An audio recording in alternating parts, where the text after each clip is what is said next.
Mais il y a bien jusqu'à 350 partis politiques. Ça n'est plus de la démocratie, c'est de l'anarchie. Alors, Mme Kasavubu a pris un risque, elle l'a dit. Elle ne l'a pas caché. Quand je l'ai interviewée il y a un mois et demi à Kinshasa, je lui ai demandé où était le pouvoir. Elle a dit c'est trop tôt pour que je puisse me prononcer. À mon avis, elle doit mieux le savoir maintenant. On a parlé du ressentiment de la population quant à la présence des troupes rwandaises. Elle a dit oui, je sais, mais là aussi je vais prendre le temps de mûrir la réflexion. Elle est rentrée maintenant chez nous. Quelque chose semble indiquer que peut-être c'est parce que Mme Kasavubu, dont on a toujours connu le franc-parler, l'a conservée là-bas, notamment à certaines réunions de Conseil des ministres, où elle a dit, peut-être un peu vivement, comme à son habitude, ce qu'elle pensait, et que d'aucuns ont peut-être préféré finalement l'envoyer plus loin du soleil et lui donner une promotion à Bruxelles pour qu'elle soit moins dérangeante à Kinshasa. Mais moi, je crois dans ce qu'elle dit, la profession de foi qu'elle vient de nous faire. Si un jour je découvre que je ne peux pas retrouver mes aspirations de démocratie dans le régime actuel, je le dirai. Eh bien, je crois qu'elle le dira, mais je pense aussi que ce n'est pas en 3 mois qu'on peut le décider, qu'il faut laisser le temps au temps et que les choses doivent aller plus lentement que ça. Ce pays est complètement déstabilisé, déstructuré.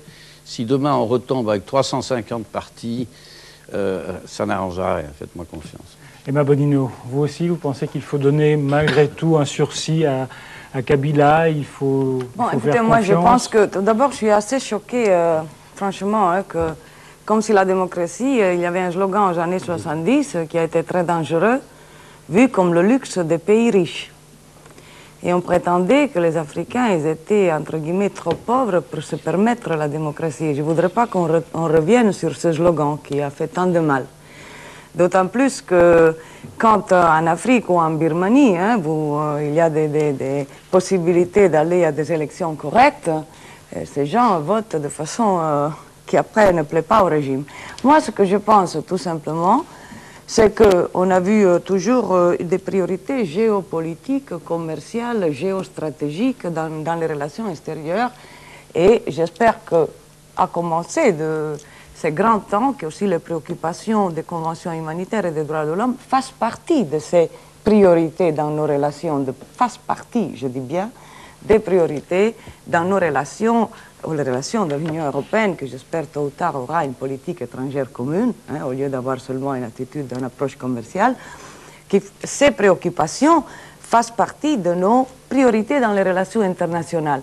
J'espère qu'on a finalement compris qu'il n'y a plus question d'appuyer des régimes sans des garanties de respect des droits de l'homme et de respect démocratique, parce qu'après, ça se retourne contre les populations. On a eu beaucoup trop d'exemples.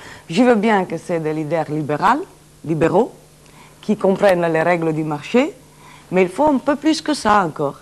Et dans la nouvelle Afrique, moi je veux bien tout ça, mais enfin je vois très peu d'élections, presque pas.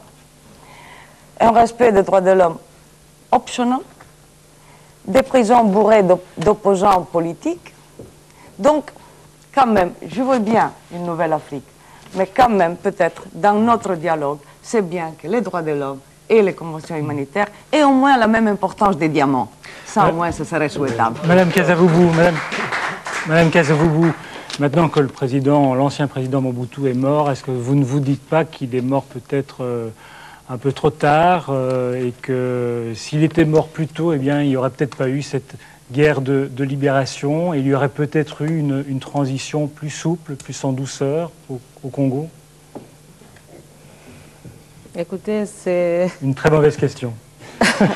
Tout à fait. En tous les cas, la réponse, je crois, n'est pas aisée, mais moi, je dirais que c'est le peuple congolais aujourd'hui qui doit pouvoir tirer les leçons tout simplement de l'histoire que nous venons de vivre. Que Mobutu meure aujourd'hui ou si c'était le cas précédemment, je crois que ce n'est pas ça, si le peuple congolais ne tire pas les leçons de ce que nous avons vécu. Alors je crois pour ma part qu'il Il y a énormément d'enseignements sur ces 32 dernières années, à la fois sur nous-mêmes, sur notre capacité de nous définir ou sur notre incapacité à nous définir, mais il y a aussi énormément de leçons à tirer sur notre manière d'approcher la chose politique. Parce que je crois quand même que nous avons souffert, c'est vrai, du moboutisme d'un système, mais je crois que nous avons aussi énormément souffert d'absence d'humilité. Et je crois que si le Congo d'aujourd'hui et de demain ne s'alimente pas aux sources de l'humilité, eh bien je crois qu'à ce moment-là, nous aurons perdu les occasions que ces leçons auraient pu nous donner. Donc je crois que l'humilité politique aujourd'hui doit pouvoir être le leitmotiv de tout homme politique et de toute femme politique. Merci Madame Kasavubu, merci à tous et je vous signale...